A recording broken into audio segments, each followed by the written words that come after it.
and how it supports local action and initiatives. I think this is a step in the right direction at the European level. Of course, there are great gaps across Europe on how social economy and social enterprises are supported, how they're recognized, if they're recognized, and you know, the support they get from their own government. I think there are a lot of steps that should be taken that still need to be taken in that direction, at least in Greece. Yeah. So the right to repair, I won't go into great detail because Jaka just gave us a wonderful overview of what happened there with the latest piece of legislation and the directive. Just quickly, for the reuse centers, some of the highlights: fair access to spare parts, which is good. National financial incentives for repair that will have to be implemented, and the increased visibility of reuse and repair. As far as reuse is concerned, it's a step in the right direction, but there's still a huge gap in what actual devices and appliances fall under the scope of this directive. So hopefully it's very limited. Hopefully we'll see a lot more of the devices and equipment coming in and being covered by the directive, the toolbox. So you have a lot of options for policy interventions. One is from the social aspect, recognizing and certifying skills in the social and circular economy. Green and socially responsible public procurement.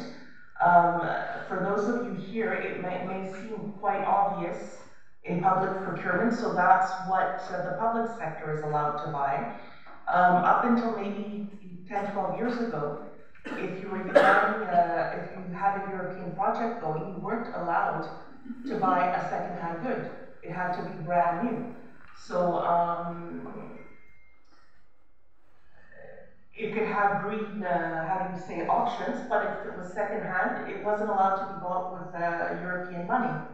So this is a change in the public procurement policy of the EU. That now you can buy second-hand goods. So, you know, there are things like that that need to be discussed and introduced to, you know, to be able to move forward. Reduced or zero VAT on repair services is an option, and I'll talk about some of those further on. Tax deductions and subsidies for consumers opting for repair. We need separate quantitative reuse and repair targets rather than combined with recycling targets. And further introduction of extended producer responsibility.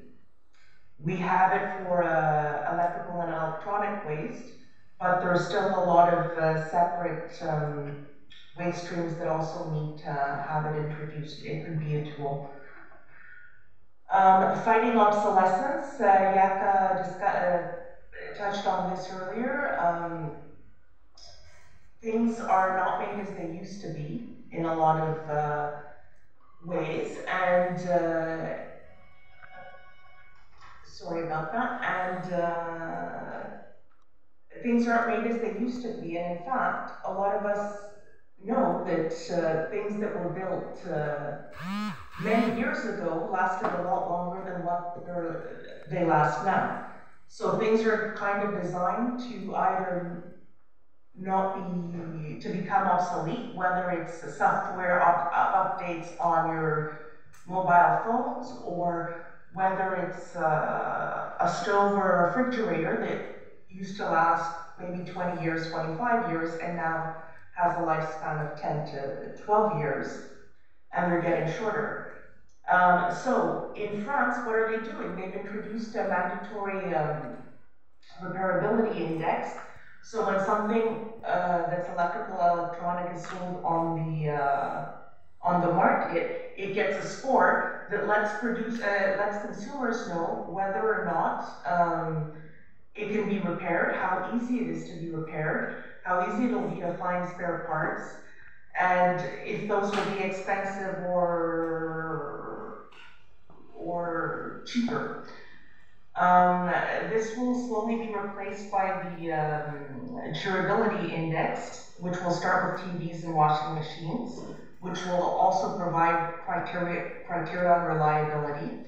And Belgium is following on the repairability index in 2023 for the products put on the market.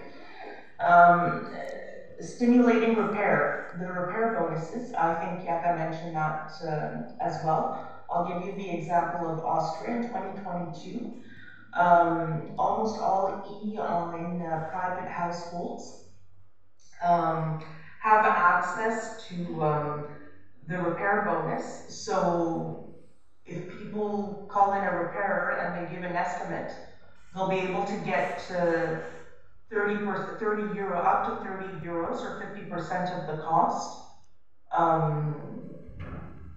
back from the government, or 50, and if they choose to repair it, up to 200 euro back, or up to 50% of the repair cost. How was this funded? This was funded with the pandemic package to Austria. And results in the city of Vienna, the pilot, 9 out of 10 items that were brought in and used through the system could actually be repaired. And France will also be introducing a repair bonus for electrical and electronic equipment, textiles, and shoes, and this will be funded by the EPR systems. I think I'll leave it here. I've gone over time, so I apologize for that, but thanks for your patience. Yeah. Thank you, Antigone. I think it was very useful to hear everything in more detail. So